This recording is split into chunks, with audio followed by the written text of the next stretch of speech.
Welcome to the Rockstar Book Club August segment. And this is being recorded. So in the event that you comment, you are giving permission for us to repost this. So today we are discussing Wayne Dyer's book called Excuses, Begone. And the reason I picked this book, so every year I kind of go back and pick an oldie but goodie. We've done books that are, that were written in the 1940s or even earlier. And Jesse Itzler's wife, Sarah Blakely, who is the founder of Spanx and sole owner, loves Wayne Dyer. She always talks about Wayne Dyer. And so when she hates to fly, and when she's flying, she has her little Walkman and she has a cassette tape of Wayne Dyer. So I thought, she's pretty successful. So let's follow her lead. And I picked this book. He's written many books, but I picked this book because as I speak to retail leasing agents and principals of real estate companies around the country, I always hear quote unquote reason why people don't get stuff done.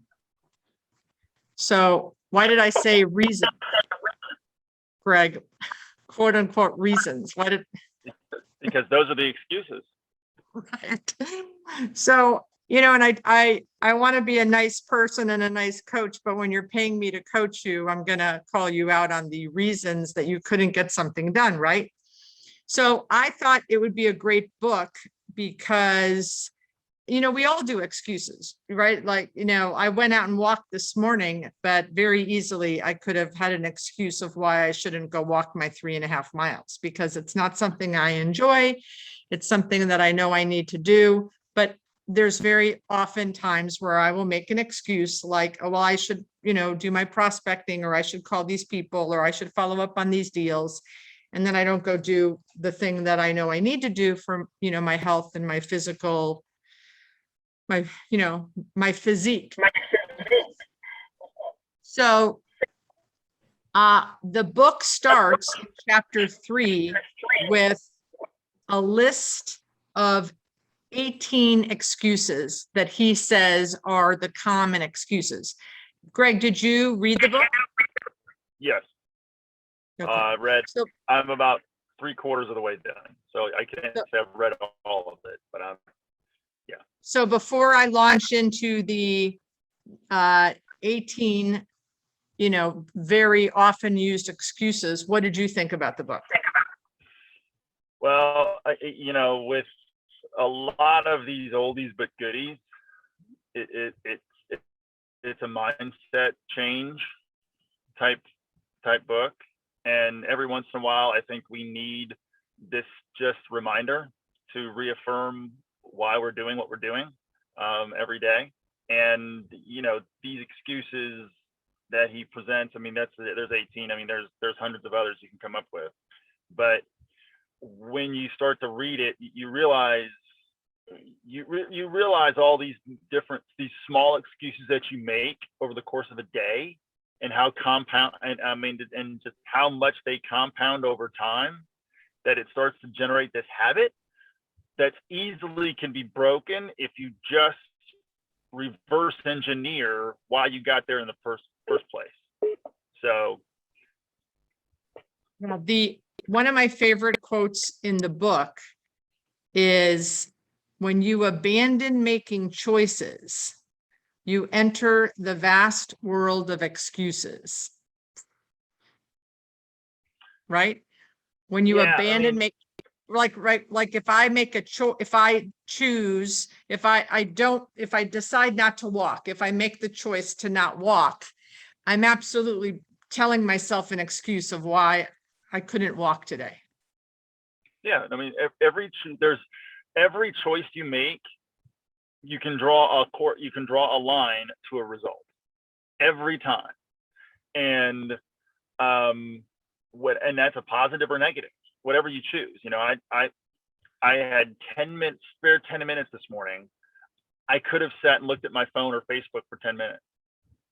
I did my plank routine instead because it was the time that I had. And I knew it took 10 minutes and I was tired. I got like 4 hours of sleep last night, but I got it done anyway.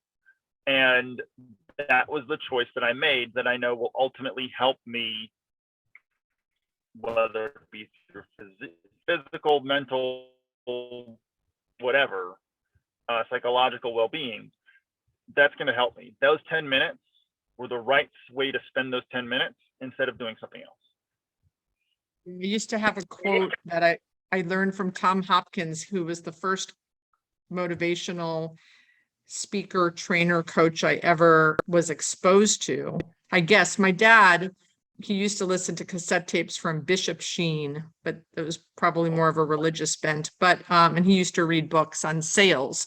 But the first personal, like physically, I went to a conference, Terra Nova took us to a conference with Tom Hopkins. And one of the quotes that I had on a piece of loose leaf paper in my cubicle was, I always do the most productive thing at every given moment. And that is right there, like, oh, I've got 10 minutes. Well, on my things to do list today is to get in my plank. Well, I can do an 8-minute plank. So let me fit it in right now here. I could not do an 8-minute plank. Can you do a 10-minute plank?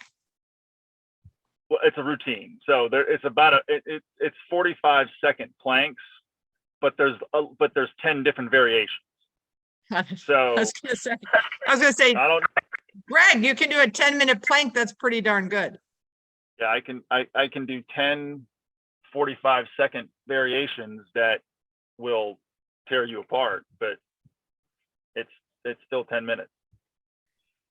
All right, so let me list the I'm going to mute you because I'm getting feedback, and then I'll unmute you or just unmute yourself when you want to and if anyone wants to comment. So here are the 18 excuses. First one, it will be difficult. So yeah, so walking 3.5 miles, it could be difficult. Prospecting and getting rejection can be difficult. Going to college at a late age could be difficult. Asking a girl out could be difficult, or a boy. You know, definitely he says that's the common one, is that you put in your head, it's going to be difficult. It's going to be hard. So let's just resort to easy, right? The next one, what I'll do is I'll do 5 at a time and then we can discuss. The next one is it's going to be risky. You know, I hear that from especially my ladies, where, you know, I'm coaching them on trying to get them to invest in real estate. And they say it's going to be difficult. They say it's going to be risky. They use a bunch of excuses that are listed here in the 18, but definitely investing in real estate is risky. And so is not investing in real estate, right? Or investing at all. Number 3, it will take a long time. Absolutely. I'm working on a deal right now, possibly an acquisition, that I have been working on this seller for probably 12 years. Did I think when I started talking to him it was going to take 12 years? Certainly not. But yeah, things take a long time. You might as well get started. Number 4, there will be too much family drama. So, you know, maybe a child who wants to drop out of college, maybe a child or a parent that wants to remarry, lots of family drama. And then number 5, and then we'll discuss, is I don't deserve it. That's heartbreaking. I think we all deserve everything. So we all deserve whatever we want. So, but there are certainly people that feel that way, that they don't deserve it. So Greg, and then anyone else that wants to unmute and comment if you've read the book or haven't read the book. But Greg, what do you think about these first 5? It'll be difficult. It's going to be risky. It'll take a long time. Family drama, and I don't deserve it. I mean, and I think a lot of these just simply are, and he talks about this very early on in the book. He calls these memetics, the memes. Yeah, memes. Yeah. These are, these kind of are seeds that have been planted in you as a young, at a young age. And, we don't realize how,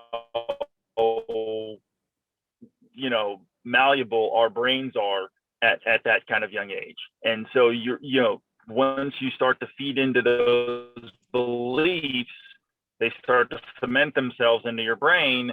And then that's where these excuses come from.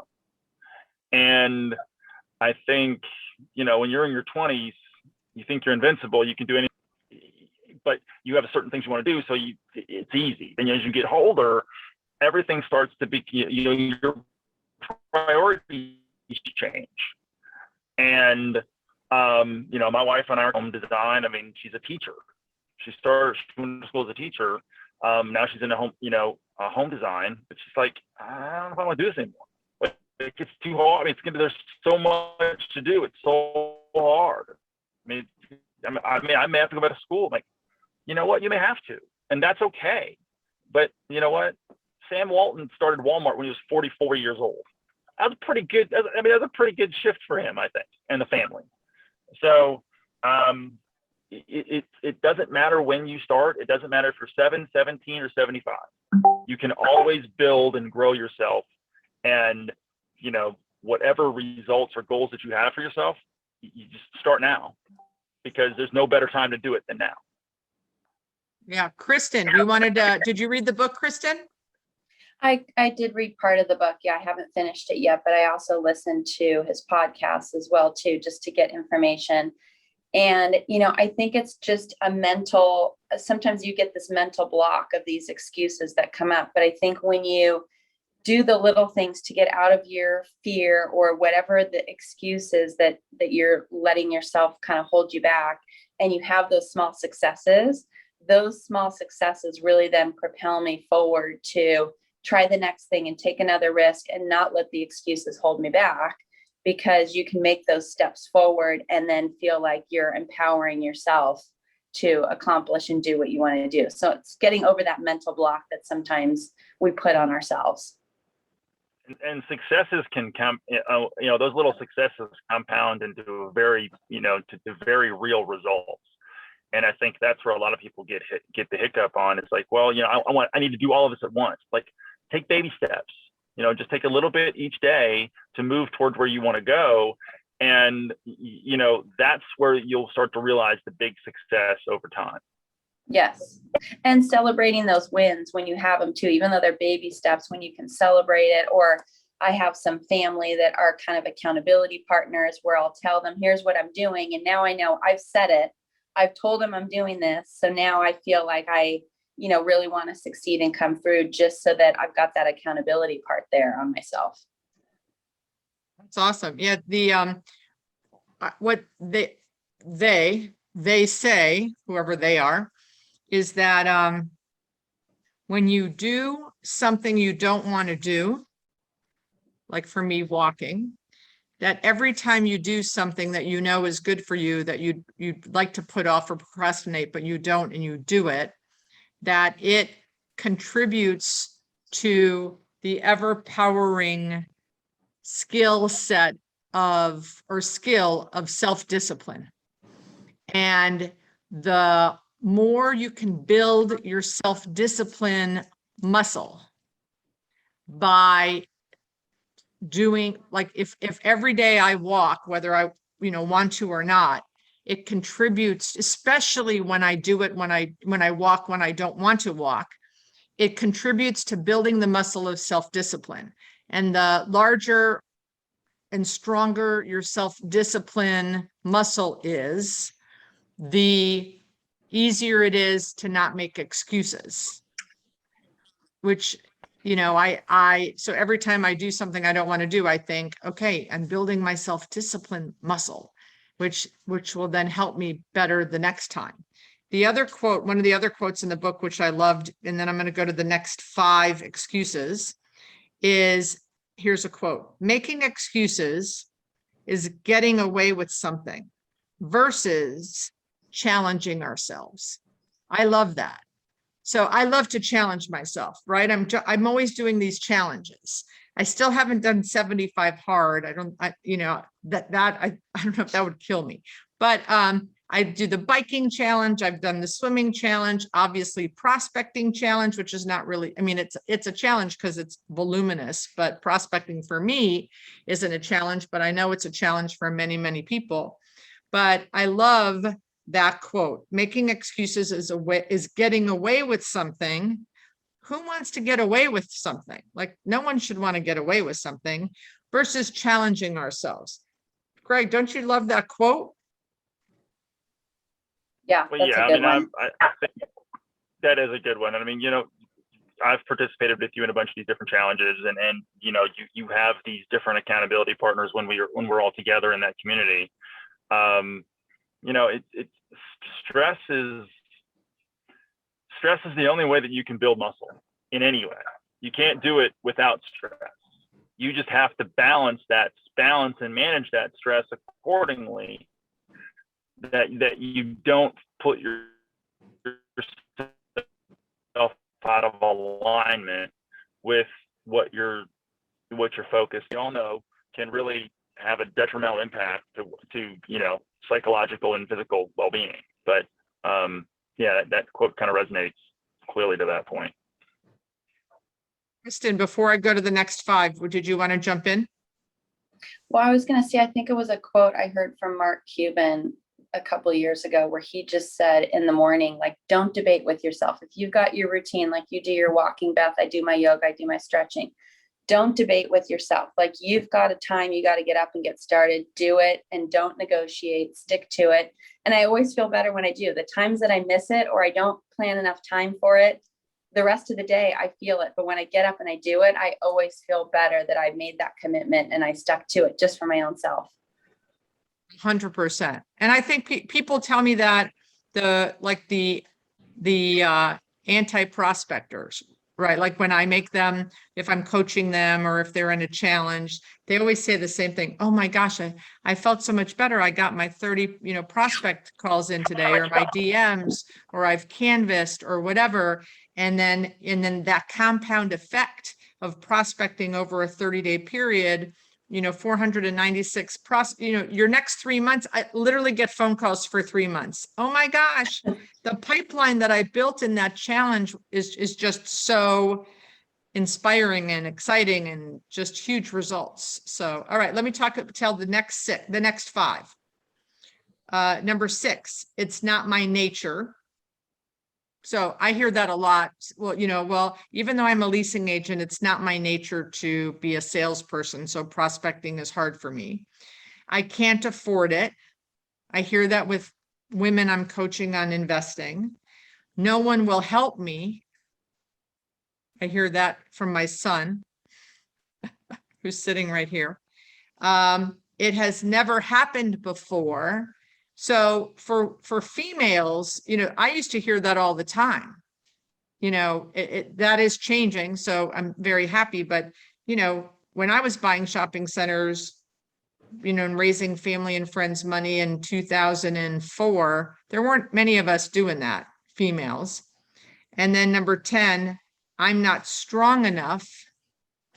And then I'll just do one more. I'm not smart enough.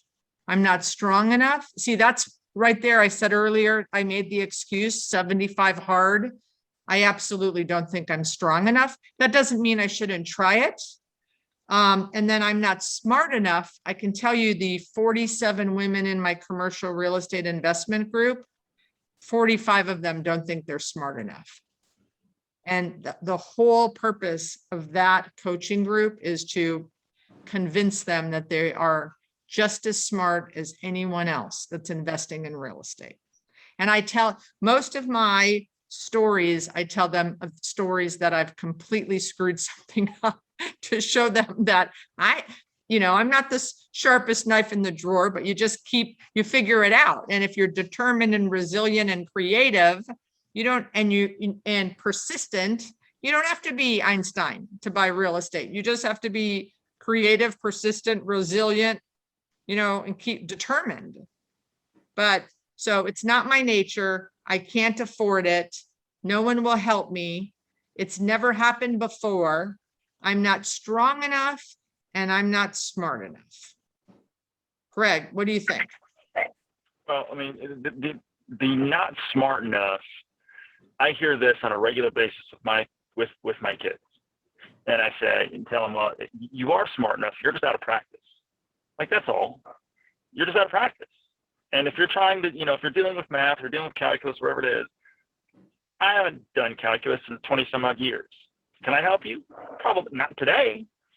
But if I actually were to study through it with you, we could figure it out. We're just out of practice. And math is one of those things where you just have to practice. I deal with this with my son as well, because he is, he's a perfectionist. And on the basketball court, if he's not shooting 100% from the floor, he's like dumbfounded. He's like, he can't believe he even should be there. But we make these little tweaks in his shot, in his, in how he's angled, and it's amazing what's happened. The kids averaging 12 points on the court. He's getting 4 threes a game. I mean, it's made these huge differences. So all of these they're just these excuses that you come up with that, in my opinion, you're just out of practice. But you have to do it. You have to make that first step so that you can become better than you were yesterday, and make that second step so that you're better than the day before. It's that same compound effect that Darren Hardy talks about, over and over. And I mean, it's just motivating and inspirational once you read that other people have kind of going through the same thing you are. Yeah. Nancy or Kevin or Lee, do you guys want to jump in? Even if it's okay if you did not read the book, but does anything that we're talking about from Excuses Begone resonate with any of you? I'll chime in, Beth. This is Kevin Kruger. Good morning, everybody. Thank you Hi, for Kevin. your continued inspiration, your continued leadership. And a book selection like this is something we can all identify with. I appreciate that you've jotted down, I think, like a top 10. And no, I did not get a chance to read the book. This is the first time I've been able to jump on your Zoom. I think I watched some of your YouTube live. I know you're recording. And yeah, no, I think you do this monthly, correct? Yes. And Greg, my co-host today, is going to be we've been doing this, I think, for 4 or 5 years, and I'm handing the gavel off to Greg in 2022. So he's going to be co-hosting the next few months with me as he then takes over. Right, Greg? Yes, but you can't leave me all alone.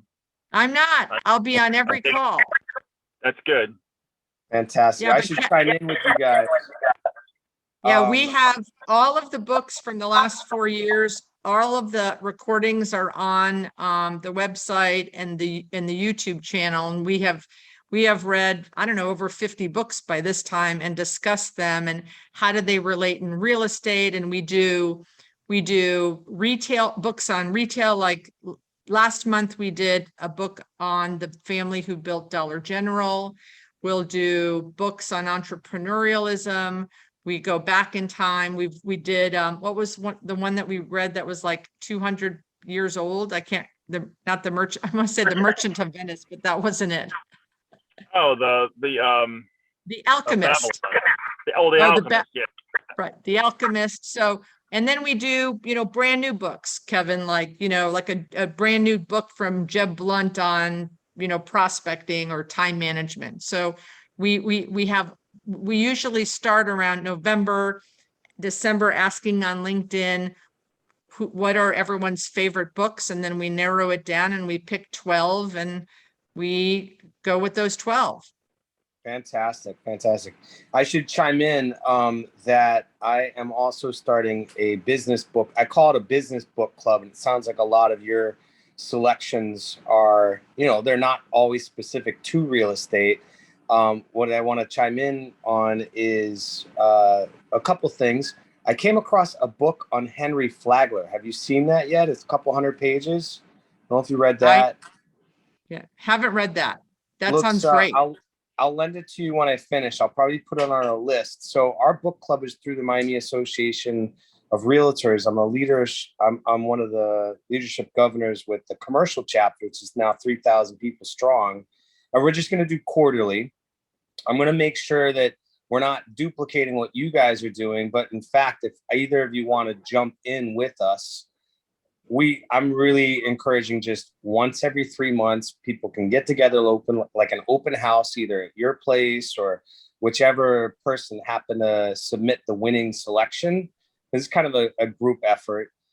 We'd love for you guys to participate and then try to turn people on to your monthly book club as well. There's plenty out there in the market. I know you have, you were on Miles Stepner's interview last month. And in fact, he's big on growth mindset. So coincidentally, Stephen Riggle, our chapter president, picked a mindset book. So I'd like to keep in touch with both of you if I could. Absolutely. Absolutely. Whoop. And then every Friday, I think your monthlies are on Fridays at 11:30, right? Yeah. Okay, so we have a new clubhouse. That's where I listen to you with Miles every Friday. If you'd like, I'll try to ping it into the link, because you could go straight from your book club chat into our commercial realtors clubhouse if you're interested. Awesome. Yeah, that would be great. That would be great. Thank you, Kevin, and thanks for being here Hopefully today. I'll see you in November at the awards too. So thank you for all your leadership, Beth. You're a great inspiration. Oh, thank you, Kevin. So, And Greg, I look forward to getting to know you. Absolutely. yeah. Thanks for the invite. So let me give another quote from the book that I wrote down, which I liked. Make the decision that you'll no longer use excuses to keep you from what you know is in your best interest. Today, act on something you've always avoided and explained away with a convenient excuse. Make a phone call you've been putting off, write a letter to a friend, put on a pair of walking shoes and go for a stroll, clean out your closet, do something you've been justifying not doing with excuses.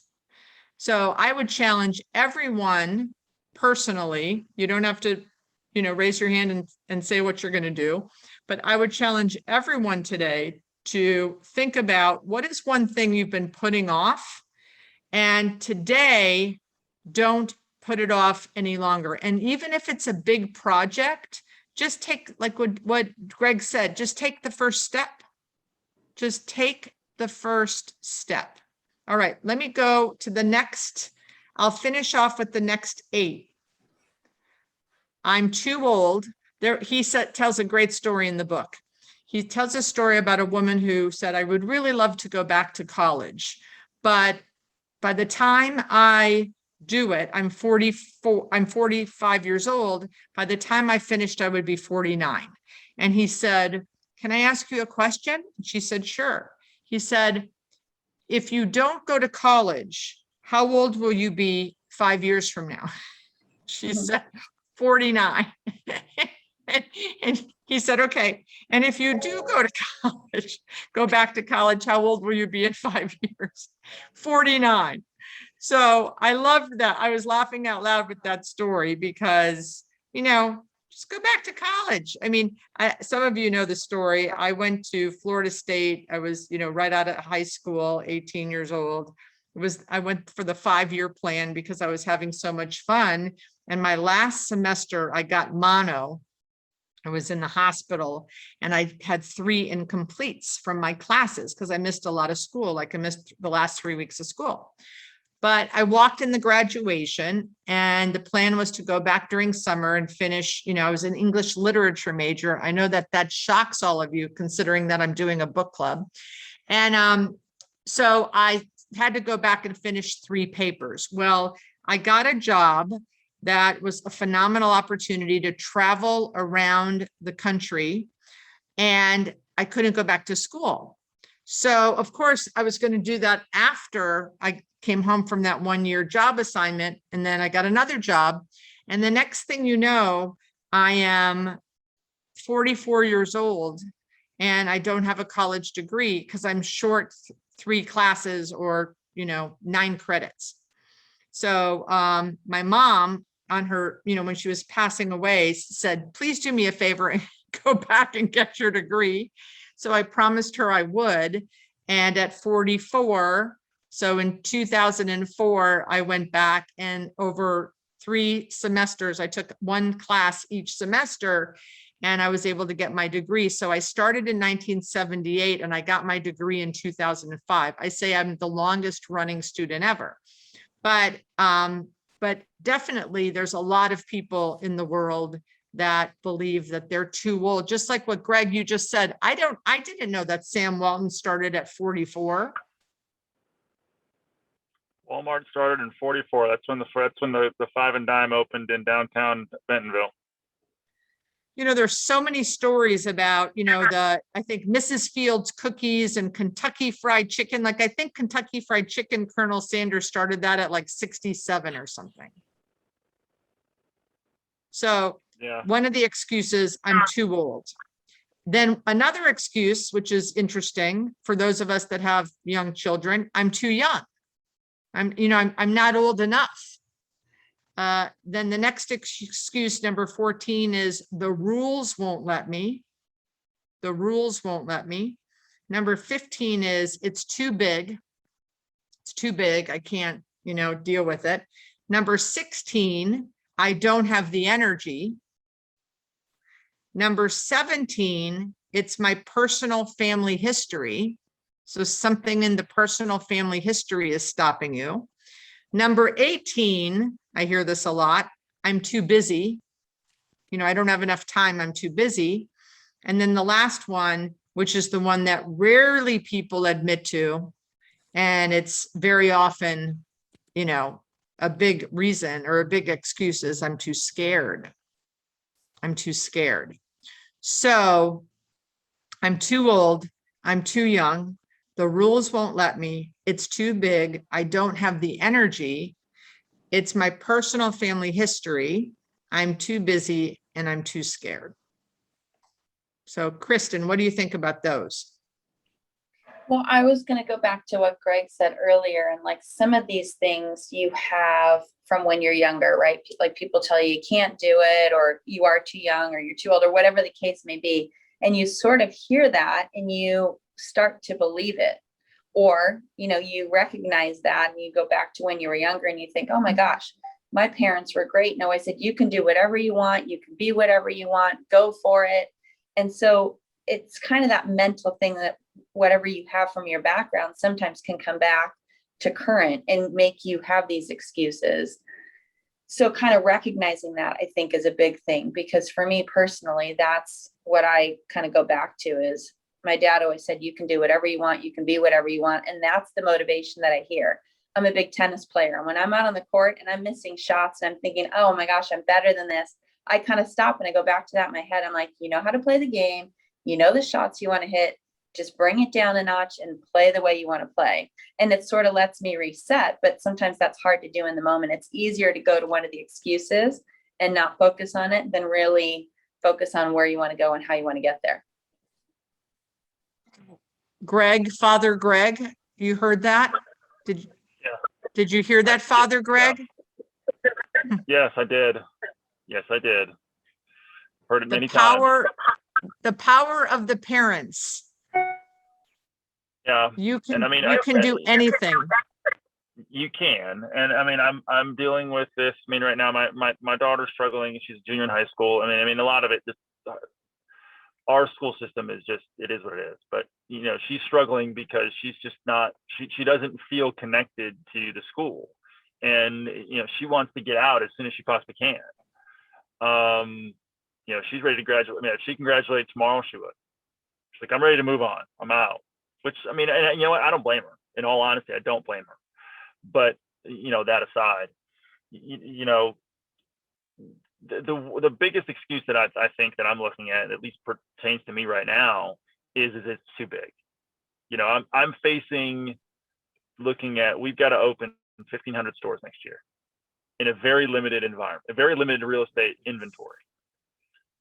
I'm trying to figure out okay, how can I preserve my real estate? Perhaps not in a traditional way of what we've always done. So I'm looking at different I've undertaken this project of how can I develop a 10 to 15,000 square foot store temporarily? You know, is there a way that I can build a out parcel that you can just drop an out Like with a container parcel store. building on a pad? Like- Yeah, in theory, but it's got to be 10 to 15,000 square feet. This isn't small. So it's big, and I mean, I know it's big. I mean, it's big in scope. It's big in size. You know, I've already talked to some people that's like, you're crazy, you're out of your mind, and I might be. But guess what? Bezos was too 25 years ago, and now look. There's a opening quote, this- there's a Peter Drucker quote. The day before, it's something like the day before it was a brainstorm, it was a crazy idea. Yeah, it just was, and that's okay. You know, You but can do a that's what you can circus move- tent. Well, see, that's the tent. thing. We've done tents. I'm trying to get away from the tent because the tents are risky. You know, we've done tents forever. They're costly, they're risky, they're just, there's a whole host of liability. Not to mention where we need real estate, where we're just going to be struggling for real estate, they're not permissible because it's, you know, we're in storm zones. So Florida, along the Gulf Coast, where real estate's going to be thin next year, we need to figure something out quickly. But luckily it's something we can, at least for next year, I think we can put together a plan. I love it. So it's not going to be too big. You'll come up with something. Here's another quote. You must be willing to take whatever pieces of life come your way and arrange them so that they work with and for you rather than against you. You must be willing to take whatever pieces of life come your way and arrange them so that they work with and for you rather than against you. The key is to be willing. The willingness to arrange rather than complain or make excuses will pay off. I love that. We have, Yeah, you know, we all live in a world that is constantly changing. I think I think those are words to a song. And we have the ability to complain about it or arrange the world so that they work with and for us rather than against us. That's a powerful thing that all of our children should hear. Yeah, I mean, Bob Berg talks about this a lot with just being open to accept what comes your way and take it for what it is and use it to your advantage. You know, every experience, every conversation is a gift. Take it for what it is. You know, it may be a difficult conversation, but you can take components out of that to use later in life, later in a situation, or to help the person that, you know, perhaps is on the other side that's not very happy. You know, your next conversation is going to be much better. It sucks to go through it right now, but that's all part of the process. That's the stress that you're going to go through to make yourself stronger and them stronger and your relationship stronger. You have to do it, because if you don't, then you really don't care enough about that to improve it. And, you know, you just never know what's going to go on in life. You know, I saw a dear friend of mine. We've been friends for 35 years, 2 nights ago. And someone asked, how did we meet? And I said, so I was literally going to be homeless. I was rooming. This was after college, had a job, was working 2 jobs actually. And my roommate was getting married. And so she was moving out and I couldn't find another roommate and I couldn't afford to live on my own. My back was up against the wall And I went and I said, like, I got to find a room in someone's house. Like I was desperate. And I opened up the hard copy of the Miami Herald newspaper, and I went to the classified section, and it said roommate wanted. And it was this woman who said roommate wanted, female, North Miami Beach. The address was in the development that my boyfriend, who then became my husband, lived in. And I'm like, this is too good to be true. I went and met her. She interviewed me as a potential roommate. And we've been very close friends for 35 years. So that was a situation where I was literally becoming desperate. I have this job, I have this career, I need a place to live. And, something told me to look in the newspaper, which, today, I mean, maybe someone would look at Craigslist and the dangers with that, but very funny that we all have, every day we are presented with opportunities and with new people in our lives, and that we need to embrace life and again, turn, what is it? Vinegar into wine. Is that the saying? I think so. Nancy, how are you today? Great. Have you had a chance to read the book? No, I'm behind in my other books, so I'm here just joining you. But I'm very athletic, but I work 10-hour days, 6 days a week. So I'm not doing much other than playing tennis and walking, and tennis is only one day a week. But I said to a consortium, a group of people I'm on a Zoom call with this morning, I said, okay, I got my swim on my schedule. Yesterday, I actually put my swimsuit on, which is usually my trick, but I finally got to the pool and they were closed. So that's not good. But this weekend, I'm definitely swimming. So that will be. So you and Kristen, too bad. I don't think you guys live in the same area. You could play tennis together. Yeah. And also I wanted to go to, I got my master's in business, but I'm actually decided that this is the year I'm going to apply to go back to school. It's for education purposes. I don't know if I really, it's for love of learning. And if I can get into the state school in Georgia, I will, and I will go to school. But do you think, as a person in my age bracket, I'm a little concerned about my reading? I might be older and smarter than the kids, but I'm sure they're going to give me a challenge, my classmates, if I do get in. I'm not applying to a lot of schools. It's just that it was on my agenda since I was like 20 something. So you won't. I'll tell you, the first class I took, when I went back to take these 3 classes, it was an online class, and I am not, back then I certainly wasn't technologically savvy. I'm still not today, but I'm better. And it was an online class, and you had to, it was like 18th century literature or whatever, and you read the books, and you have these like book club discussions, literature discussions online. And I kept posting my comments to the questions, and the professor kept telling me that I wasn't doing it in the right order. And so finally I get a phone call one day, and the professor says, I think you should drop the class because you're not figuring this out, or come to my office hours so I can teach you how to do the stream, or I don't know what it was called. So we had this really great conversation, and the professor said, okay, now that I've spoken to you for 15 minutes, I think you'd be much better in the classroom. So I dropped the class, which I hated the class because I didn't like typing my comments on the book, right? So I dropped the class, and I thought, oh, this isn't going to work. I'm too old, right? Exactly what, these excuses. But she was the professor. She had the same class, like a Tuesday night class the next semester. I took it.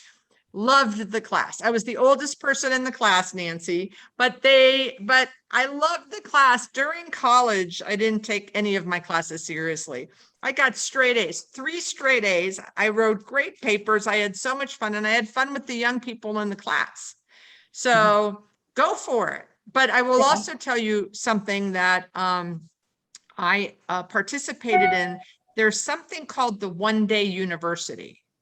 And also and that's put on by the New York Times, and they rotate it around different cities around, probably in Atlanta.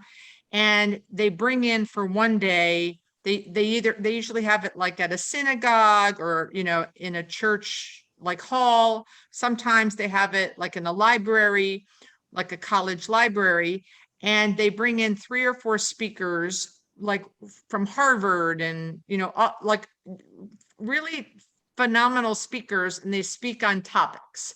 And it could range from politics to music to sleeping habits. It's just a wide variety of topics.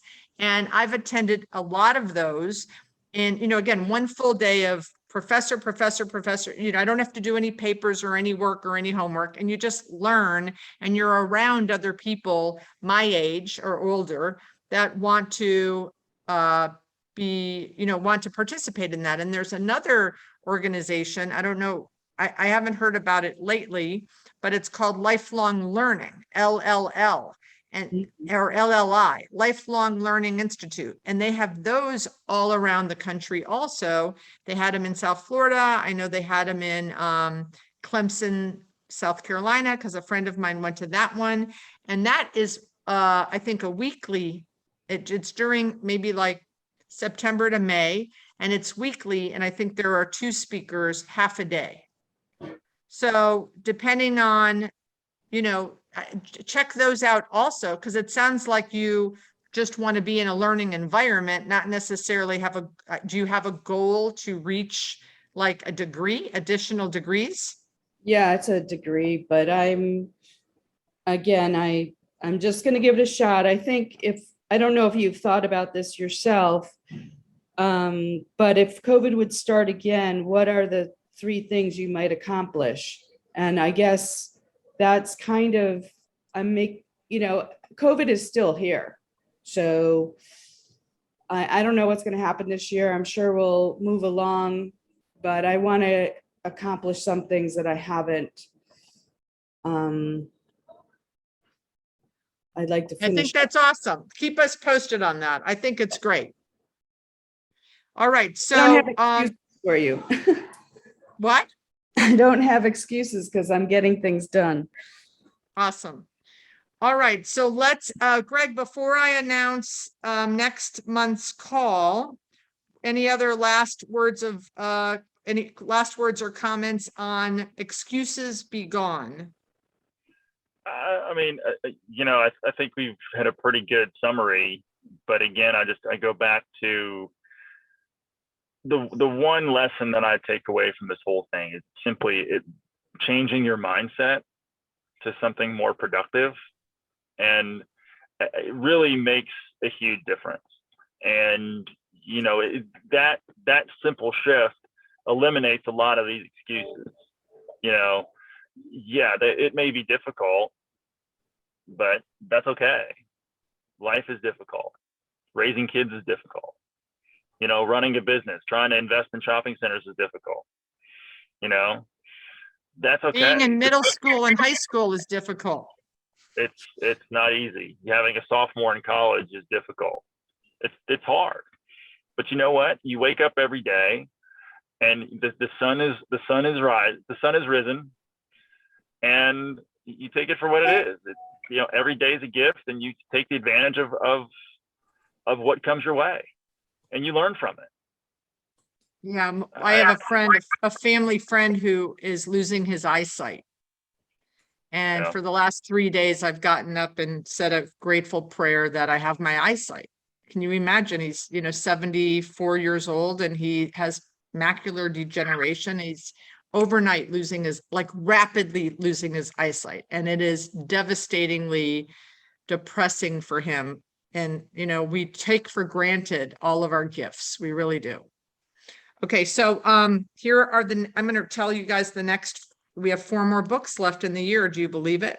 So next month, September, is Anthony Robbins. We've never done an Anthony Robbins book.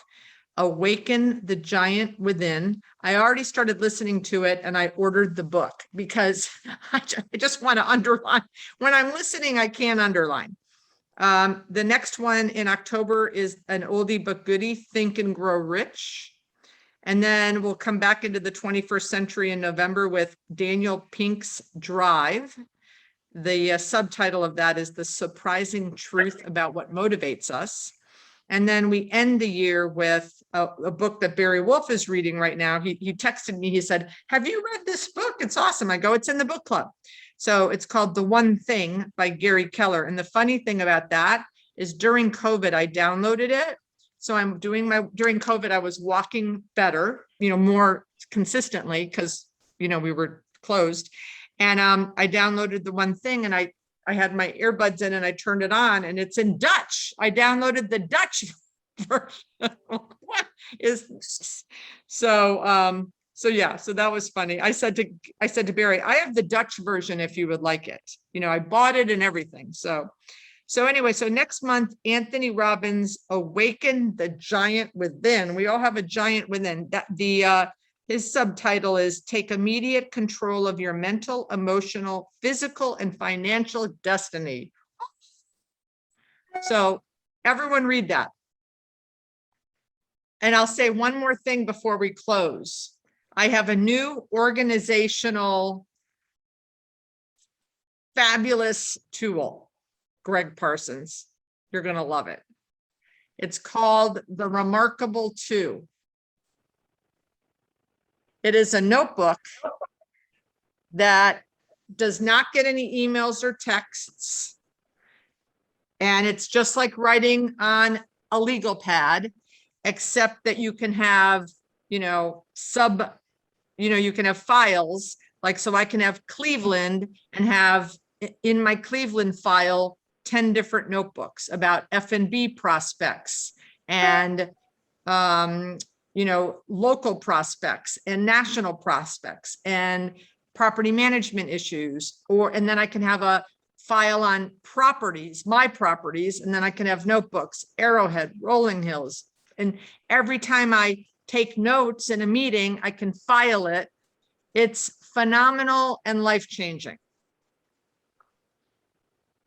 So what's it called again? Remarkable 2.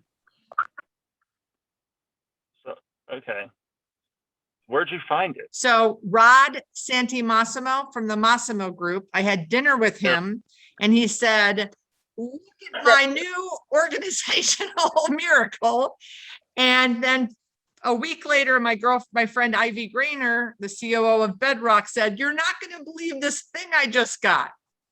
So I said, well, both of them were raving about it. I got it and I love it. It's not cheap, but it is, I've had probably the most efficient and most organized week of, I don't know, the last 10 years because of this thing. Impressive. Lord knows I could be more organized. So check it out. I mean, I love I love writing notes when I'm in meetings and on calls, and then I have a directory that says coaching clients. And then I click, I open it up and there's all my coaching clients. So if I'm talking to you, Greg, and we're on a call and I'm writing the things I'm recommending you should do, well, I do that in notebooks and then I tear that out. I put it in a file. And inevitably, the next time I'm on a coaching call with you, I don't have the file with me. Right? Now, it's all here in one thing. Huh. I'll have to look into it. All right, ladies and gentlemen, thanks for joining today, and we'll see you next month. Thanks for participating. Thank you. Have a great weekend.